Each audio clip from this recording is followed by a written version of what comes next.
fighting so."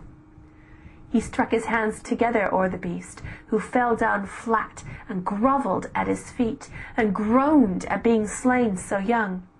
"At least," my knight said, "rise you, sir, who are so fleet at catching ladies. Half armed will I fight, my left side all uncovered." Then I weet, up sprang Sir Meliagrance with great delight upon his knave's face. Not until just then did I quite hate him, as I saw my knight along the lists look to my stake, and pen with such a joyous smile. It made me sigh from agony beneath my waist chain, when the fight began, and to me they drew nigh.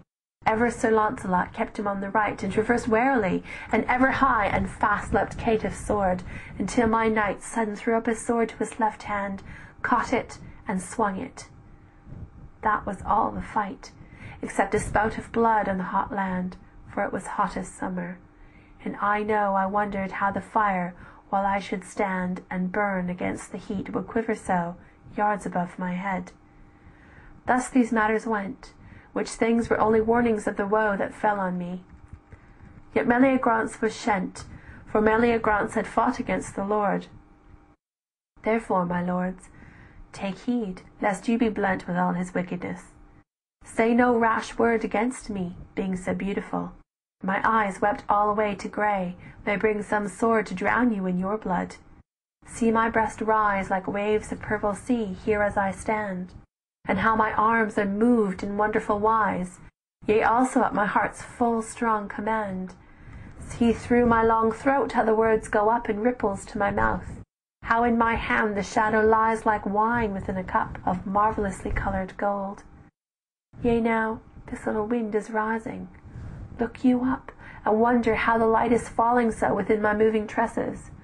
Will you dare, when you have looked a little upon my brow, to say this thing is vile? Or will you care for any plausible lies of cunning woof, where you can see my face with no lie there forever? Am I not gracious proof? But in your chamber Launcelot was found. Is there a good knight then would stand aloof, when a queen says with gentle queenly sound, "O true as steel, come now and talk with me. I love to see your step upon the ground, unwavering. Also well, I love to see that gracious smile light up your face, and hear your wonderful words, that all mean verily the thing they seem to mean. Good friend, so dear to me in everything, come here tonight, or else the hours will pass most dull and drear. If you come not, I fear this time I might get thinking over much of times gone by, when I was young and green hope was in sight.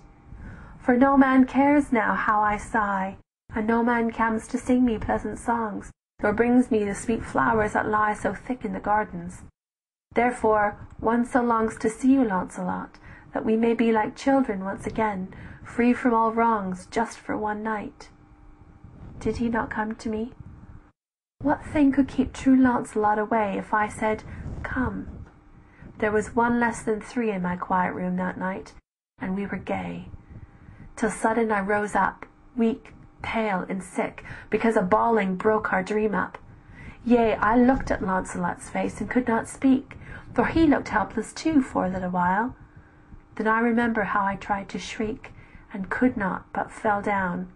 From tile to tile the stones they threw up rattled over my head, and made me dizzier, till within a while my maids were all about me, and my head on Launcelot's breast was being soothed away from its white chattering, until Launcelot said, "By God, I will not tell you more today.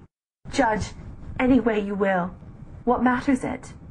You know quite well the story of that fray. How Launcelot stilled their bawling, the mad fit that caught up Gawain, all, verily. But just that which would save me, these things flit. Nevertheless, you, O Sir Gawain, lie. Whatever may have happened these long years, God knows I speak truth, saying that you lie. All I have said is truth, by Christ's dear tears." She would not speak another word, but stood turned sideways, listening like a man who hears his brother's trumpet sounding through the wood of his foe's lances. She leaned eagerly, and gave a slight spring sometimes, as she could at last hear something really. Joyfully her cheek grew crimson as the headlong speed of the roan charger drew all men to see. The knight who came was Launcelot at good need. End of poem. This recording is in the public domain.